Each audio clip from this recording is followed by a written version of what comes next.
Welcome back. We're continuing our drill with the reporter questions, and the next question is what? Well, we're dealing with a composite of court narratives, chapters 2 through 7, apocalyptic, what perhaps, chapters 8 through 12. Well, I recognize that you've reflected on apocalyptic in your hermeneutics class and your assigned reading, so I won't belabor this, but just by way of reminder, I offer Grant Osborne's, I think, helpful description that it involves a supernatural being disclosing heavenly secrets to a seer in a narrative format. See, such a vision encourages believers to persevere in their trials presently in light of this transcendent reality. It's reminding the believers who are in stress that these trials are temporary. And in the end, God will transform this world. When? Not when will he, well, yes, when will he transform this world? But the when reporter question. Well, the dateline in Daniel 1:1 specifies 605, the third year of Jehoiakim's reign, when Daniel, along with other elite citizens of Judah, were taken hostage. And the dateline of 11:1 indicates Daniel continued to serve the Lord in this role until the first year of Darius. Where? Well, Babylon. It fell to Cyrus in 539, so we've got some Babylonian and Persian influence here as well. Why? Well, over the course of 2 decades, from 605 to 586, the theocratic kingdom in Judah had collapsed. The Gentile world power was sovereign over what used to be Judah and Jerusalem. So, of course, genuine followers of Yahweh were plagued by the question, is the promised covenant kaput? So, the book of Daniel serves to reveal the power of God and his absolute sovereignty, to show the course of Gentile world power relative to Israel. See, the God of the Bible, sovereign over the nations, right? So, though the covenant people are under Gentile domination at the moment, this is only because God's using the Gentiles as instruments of discipline. God is in control. Secular power has its limits. The faithful can look forward to a new Exodus, represented by the furnace and bondage. In the last days, God will ultimately establish a righteous kingdom that will never be destroyed. See, faith walk versus nominalism, secularism, humanism. There's a third why, or there's a third answer to the why question, and that is to show the impact of one with a pure heart, a clear conscience, totally committed to the Word of God. And then fourth, to model living under grace in the face of opposition. Well, let's change tack and think about the structure of the book. Did you notice any of what I call the seams? I think the most telling seams are probably the least apparent to the reader of any version in translation. In the previous session, we were thinking about the who question, both the author and the audience. And remember, I mentioned that part of Daniel is in Aramaic rather than in Hebrew.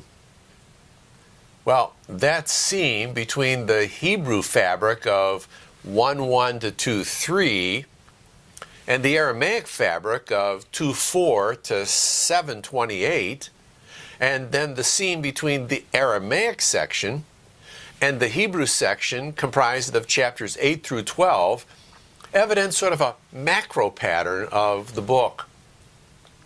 So the first section, 1 to 2:3, is biography. And then we've got the second section, really a prophetic history of the Gentiles in chapter 2, verse 4, through the end of chapter 7. And then third, the prophetic history of Israel in chapters 8 through 12. I know I keep coming back to that claim made over in the other testament that this was written for our instruction, that through endurance, through the encouragement of Scripture, we might have hope. Well, I'm convinced that Daniel does this in powerful ways. I mean, think about what's brought Daniel to this point. He had everything going for him, but he was taken by force. I mean, shades of the Joseph account, right? And both Daniel and Joseph were taken to an outlandish situation, pun intended. And like young Joe, young Dan finds himself away from home and family, so he doesn't have to worry. What would the folks think? In all practicality, he's in an anonymous situation. He doesn't have to worry about what would the neighbors think. But you notice, Dan made a prior commitment to his God, the God who is there. Dan and his compatriots understand the primary call. They realized that no matter where they were living before an audience of one. And they'd already settled it. God, whatever you say. The answer's yes.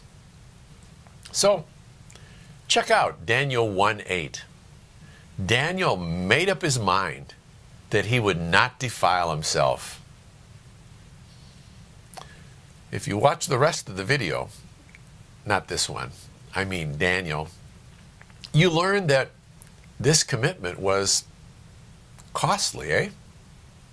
I mean, essentially, the same principle is played out in the narrative of chapter 3, but this time with Dan's three friends, now with contextualized names, but not hearts.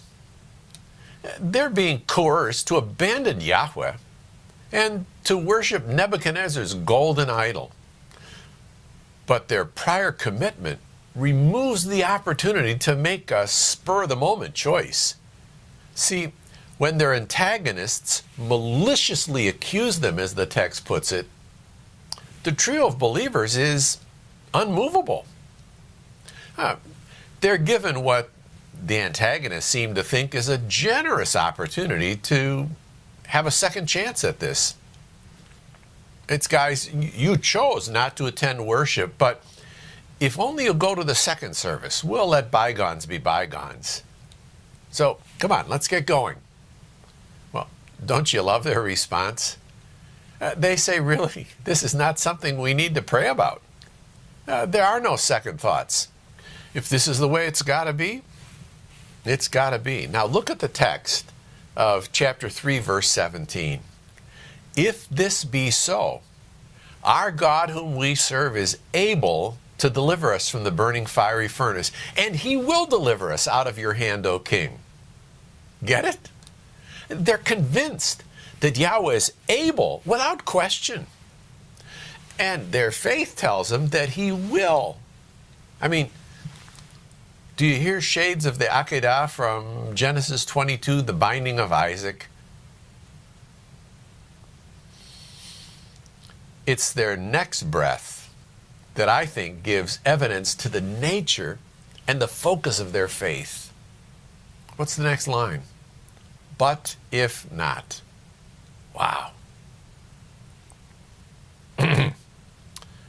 See, Daniel has revolutionized the way I've come to pray through tough situations, either my own or issues of friends and acquaintances, things they're going through. See, for me, the constellation of conviction, one, that my God is able, and two, that by his grace he will, and three, it may not be by my hoped-for timetable or even according to my template of what the outcome ought to be. You see, these three convictions press me to pray by faith, believing, God, will you work in this situation?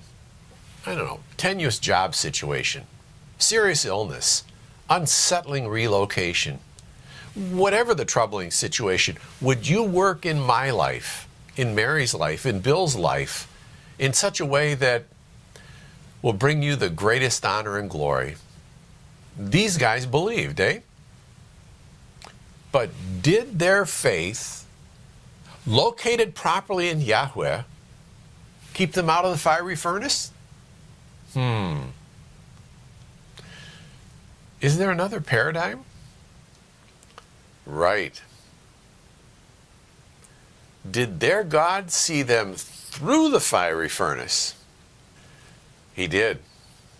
And that got the attention of the king and his court. Whoa, said the king. I thought we put 3 people in there. I see 4, and they're untouched. And the old king Nebuchadnezzar just couldn't explain that away. All he could say was, look at verse 28. Blessed be the God of Shadrach, Meshach, and Abednego, who sent his messenger, angel we translated elsewhere. Is this a theophany? I don't know. He sent his messenger and delivered his servants who trusted in him, ignored the king's command, and yielded up their bodies rather than serve and worship any god except their own God. Powerful stuff. Think about it. We'll see in a bit.